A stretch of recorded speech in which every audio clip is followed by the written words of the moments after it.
Hi hello నమస్తే welcome to our channel. So నేను మిస్సిని. ఇప్పుడైతే మనం చూస్తున్నాం ప్రతి ఒక్క అంటే లైక్ ఫేమ్ వస్తున్న కొద్దీ చాలా మంది కొంతమంది ఏంటంటే వాళ్ళ ఫేమ్‌ని యూజ్ చేసుకుంటూ డబ్బులు వస్తున్నాయి కదా అని చెప్పేసి మేము ఇప్పుడు సెలబ్రిటీ అయిపోయామని చెప్పేసి చాలా మంది ఏంటంటే కొన్ని కొన్ని తప్పుడు పనులు అంటే ఇలా చూసుకున్నట్టయితే సెలబ్రిటీ ఫేమ్ రాగానే రేప్ కేసులో ఇరుక్కోవడం, కొన్ని కొన్ని స్కామ్స్‌లలో ఇరుక్కోవడం. కొంతమందిని మనం చూసినట్టయితే ఇంతకుముందు చూసినట్టయితే మన ఫన్ బకెట్ భార్గవి కావచ్చు, ఇంకా కొంతమంది యూట్యూబర్స్ అండ్ రీసెంట్‌గా చూసుకున్నట్టయితే మన 'పుష్పలో' చేసిన ఒక మెయిన్ రోల్ అంటే ఒక కీ రోల్ ప్లే చేసిన ఒక ఫ్రెండ్ రోల్‌గా మచ్చ అనే క్యారెక్టర్ చేశాడు. కేశవ క్యారెక్టర్ చేశాడు తను. జగదీష్. తను కూడా ఏంటంటే ఒక కేస్‌లో ఇప్పుడు అరెస్ట్ అయ్యి జైల్‌లో ఉన్నారు. సో, సార్ ఇప్పుడు మనతో ఈ విషయాలపై మనతో మాట్లాడడానికి ఉన్నారు రాహులయ్య గారు.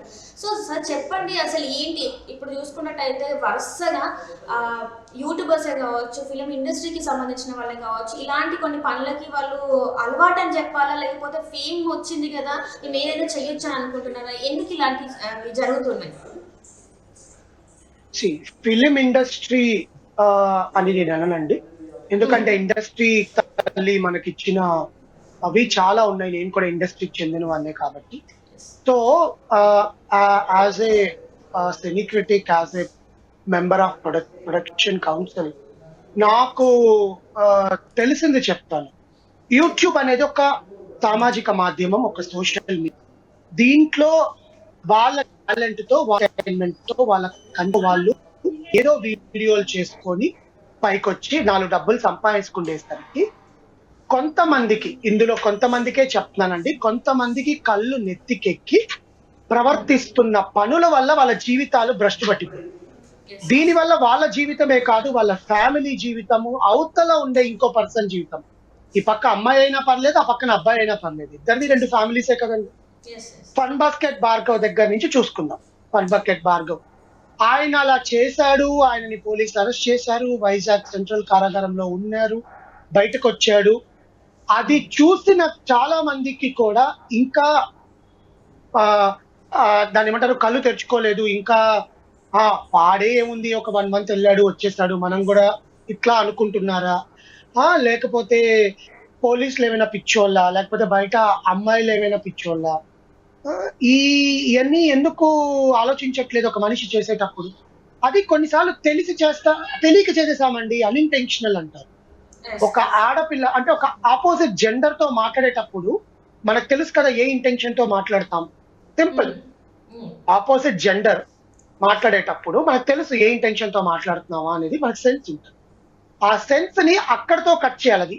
అది వాళ్ళు చేయకుండా ఫార్వర్డ్ అయ్యి మూవ్ అయ్యి ఇలాంటి దాంట్లోకి చిక్కుకుంటున్నారు. దాంట్లో మనం బెస్ట్ ఎగ్జాంపుల్ చూస్తే మన 'పుష్ప' సినిమాలో మచ్చ క్యారెక్టర్ చేసిన జగదీష్, కేశవ్ చేసిన ఒక రిలేషన్ లో ఉండి మ్యారేజ్ అయిపోయి ఇంకొక రిలేషన్ పెట్టుకొని ఈ రిలేషన్ లో ఉండే అమ్మాయిని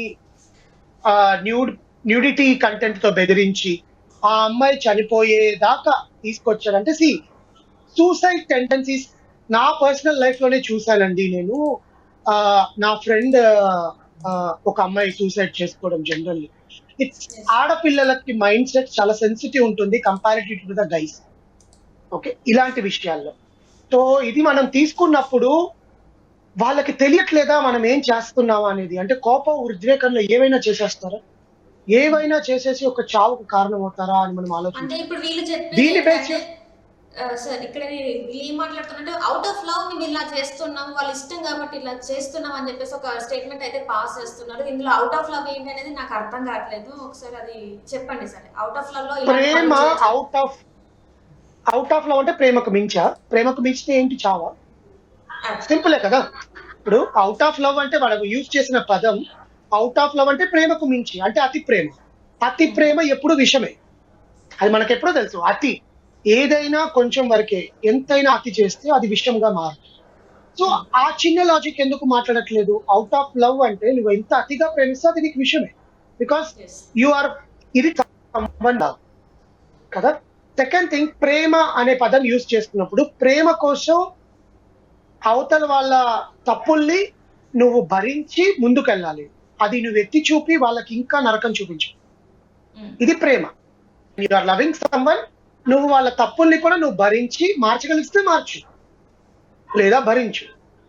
అంటే లేదా ఇక్కడ నీ దారి నువ్వు చూసుకో. జగదీష్ ఇన్సిడెంట్ లో చూసుకుంటే ఆల్రెడీ ఈ అమ్మాయితో రిలేషన్షిప్ లో ఉండి వేరే అమ్మాయిని చేసుకొని మళ్ళీ ఈ అమ్మాయిని ఇట్లా చేయడం ఒకటి. సో ఆ అమ్మాయి ఏంటంటే పిక్చర్స్ Psychoism. చూపించడం వల్ల చనిపోయింది. సో ఇక్కడ మళ్ళీ ఇప్పుడు మనం రీసెంట్ గా చూసుకున్నట్టయితే దొరసాయి కావచ్చు, తను చందు అట్లా సాయి. చేయడం, ఇప్పుడు చందు సాయి కూడా. సో ఇప్పుడు రీసెంట్ గా వచ్చింది, ఇప్పుడు ఈ రోజు మనకు వచ్చిన రీసెంట్ న్యూస్ ఏంటంటే చందు సాయి కూడా ఒక అమ్మాయిని రేప్ చేస్తే ఆ అమ్మాయి పోలీస్ స్టేషన్ లో కంప్లైంట్ చేయడం జరిగింది. సో దాని మీద కూడా కేసు ఎఫ్ఐఆర్ అనేది కూడా నమోదు చేయడం జరిగిపోయింది. సో ఇట్లా ఏంటి, ఎందుకు అంటే ఒక సమాజంలో వీళ్ళు ఒక సెలబ్రిటీ ఫేమ్ లో ఉండి వాళ్ళందరినీ ఒక అంటే ఇప్పుడు వీళ్ళు వరుసగా యూట్యూబ్ లో అనేక సినిమాలు చేస్తున్నారు, చాలా మంచి మెసేజ్ ఓరియంటెడ్ చేస్తున్నారు. సో అలాంటి వ్యక్తులు ఇలాంటివి చేయడం ద్వారా సమాజానికి వీళ్ళు ఎలాంటి ఒక ఇస్తున్నారు, అండ్ ఇంకొకటి ఫ్యామిలీస్ కూడా వీళ్ళు ఏం చెప్తున్నారు, ఎట్లాంటిది ఎలాంటి అదే నేను ఇన్ఫర్మేషన్ చెప్తున్నాను. ఏంటి? కొంతమందికి అదృష్టం అనేది వస్తుంది, అంటే ఫేమ్ అవ్వడానికి. ఇప్పుడు చాలా మంది యూట్యూబర్స్ ఉన్నారు కదా, చాలా మంది యూట్యూబ్ ఛానల్ చేసుకుంటారు. ఫేమ్ అనేది చాలా మందికి వస్తుంది. అంటే దేవుడు మనకు ఒక ఛాన్స్ ఇస్తాడు, చాయిస్ ఇవ్వడు. నువ్వు ఇది చేయి అని చెప్పి నీకు ఒక ఛాన్స్ ఇస్తాడు. ఆ ఛాన్స్ ని నువ్వు యూటిలైజ్ చేసుకోవాలి. ఇప్పుడు చందు సాయి గురించే తీసుకున్నాం. ఆ అబ్బాయి యొక్క పర్టికులర్ పక్కింటోరి కుర్రాడు అని ఒక టైటిల్ పెట్టుకొని ఒక యూట్యూబ్ పెట్టుకొని అంత ఎదిగిన అబ్బాయి ఇట్లా అంటే ఏమంటారు, ఏమి చేయకుండానే పోలీసులు అరెస్ట్ చేశారు. ఆ అబ్బాయి తప్పేం లేదు, అబ్బాయి నిర్దోషి, మా ఫ్రెండ్ చాలా నిర్దోషి, ఇది అని చాలా చెప్తారు. బట్ అవతల సైడ్ నుంచి కూడా ఆలోచించాలి కదా. ఒక అమ్మాయి పోలీస్ స్టేషన్కి వెళ్ళి కంప్లైంట్ ఇచ్చి ప్రూఫ్లు చూపించి అరెస్ట్ చేయించింది అంటే దెర్ ఇస్ థింగ్ విచ్ అబ్బాయి మిస్టేక్ ఉంది. సో ఫేమ్ వచ్చేసాక ఏమైపోతుందంటే పబ్బులకి మనం తీసుకుని వెళ్ళొచ్చు అమ్మాయిల్ని.